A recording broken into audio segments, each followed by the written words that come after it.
नमो बुद्धाय दोस्तों, आइए जानते हैं कि मन में इतने विचार क्यों आते हैं। इस पर गौतम बुद्ध के अनमोल विचार आज हम जानते हैं। ना चाहते हुए भी मन में आते हैं अश्लील विचार।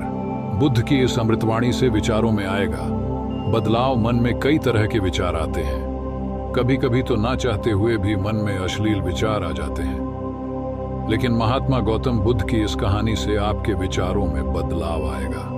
मनुष्य का मन बहुत ही चंचल होता है और इसीलिए मन में कई तरह के विचार उत्पन्न होते हैं। क्षण भर में ही व्यक्ति का मन कई चीजों को सोचने लगता है। इसलिए तो कहा जाता है कि मन को काबू करना आसान नहीं, लेकिन गौतम बुद्ध मन को नियंत्रित करने के आयामों के बारे में भी बता चुके हैं। मन में विचारों का आना गलत नहीं है कि लेकिन मुश्किल तब हो जाती है या विचार ऐसी परिस्थिति में गलत होते हैं जब मन में अश्लील विचार आते हैं। कभी कभी तो ना चाहने के बावजूद भी मन में अश्लील विचार आते हैं। अगर आपके मन में भी ऐसे विचार आते हैं तो गौतम बुद्ध की इस कहानी से आपके विचारों में जरूर बदलाव आएगा। बुद्ध अपने भिक्षुओं को उपदेश देने के साथ ही उन्हें भिक्षाटन के लिए भेजते थे। एक बार उन्होंने अपने भिक्षु भरत को भिक्षा लेने के लिए एक श्राविका के घर भेजा।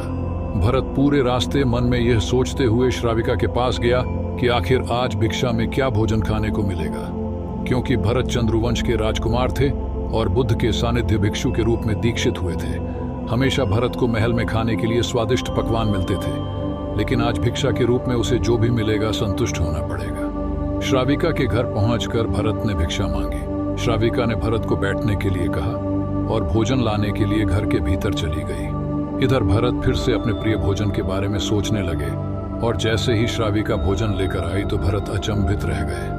भरत ने देखा कि श्राविका ने उनके लिए उनके पसंदीदा पकवान परोसे हैं और अपने प्रिय भोजन को देखकर वह खुश हो गए। भोजन ग्रहण करते हुए भी भरत सोच रहे थे कि महल में तो उन्हें भोजन के बाद विश्राम करने की आदत है, लेकिन आज उन्हें भोजन के बाद वापस तेज धूप में चलकर आश्रम जाना होगा। लेकिन भोजन के बाद श्राविका ने भरत को कुछ समय के लिए विश्राम करने का आग्रह किया।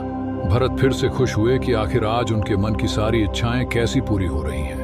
इसके बाद भरत कुछ देर विश्राम करने लगे, लेकिन विश्राम करते हुए भी लेटे लेटे वह सोचने लगे कि आज तो मुझे भोजन के बाद विश्राम करने को मिल गया, लेकिन ऐसा रोज रोज नहीं होगा। जब भरत विश्राम के बाद उठे तो श्राविका ने कहा कि आप जब तक चाहे यहाँ ठहर सकते हैं। भरत अब समझ गए कि यह कोई संयोग नहीं हो सकता। उन्होंने श्राविका से कहा कि मुझे क्षमा कीजिए, क्या आप मेरा मन परख सकती हैं? श्राविका ने हाँ में उत्तर दिया और कहा कि हाँ, मैं मन पढ़ सकती हूँ। शुरू में यह कठिन था, लेकिन फिर मैंने स्वयं के मन विचारों को देखना शुरू किया। पहले मेरे विचारों की संख्या अनगिनत हुआ करती थी। इसके बाद मैंने विचारों पर ध्यान केंद्रित किया, बिना पक्ष विपक्ष के अपने विचारों को देखने लगी। इस तरह से धीरे धीरे मेरे मन में विचारों की संख्या कम होती गई और सारे व्यर्थ विचार दूर हो गए। इसके बाद से ही मैं दूसरों के मन में चल रहे विचार को परख लेती हूँ। हालांकि श्राविका की बात सुनकर भरत घबरा गए। इसके बाद भरत ने श्राविका से आज्ञा ली और आश्रम के लिए निकल पड़ते हैं। रास्ते में भी भरत फिर से मन में आए विचारों का स्मरण करने लगे कि श्राविका के बारे में उसके मन में अश्लील विचार भी आए थे। श्राविका ने उसे भी जान लिया होगा, वह मेरे बारे में क्या सोचती होगी। भरत खुद को लज्जित महसूस कर रहे थे। भरत ने आश्रम पहुंचकर गौतम बुद्ध से कहा कि अब मैं कभी भिक्षाटन के लिए नहीं जाऊंगा। बुद्ध ने भरत को पास बुलाया और कहा कि क्या हुआ है, तुम मुझे सारी व्यथा बताओ। भरत ने सारी बातें बुद्ध को बताई। इसके बाद बुद्ध ने कहा कि अगले एक हफ्ते तक तुम भिक्षाटन के लिए उसी श्राविका के घर पर जाओगे, लेकिन तुम्हें इस बात का ध्यान रखना होगा कि कल भिक्षाटन के लिए जाते हुए तुम अपने चित्त को पूरे होश में रखना। तुम्हारे भीतर क्या विचार उठे उन पर ध्यान केंद्रित करना और यह भी ध्यान रखना कि तुम्हारे मन में कौन सी वासना उठ रही है। तुम कल इन सभी चीजों को ध्यान में रखकर जाना और इसके बाद मुझे वापस आकर बताना। अगले दिन भरत भिक्षाटन के लिए गए। बुद्ध के बताए अनुसार वह पूरे रास्ते अपने होश को जागृत रखते हुए चल रहे थे।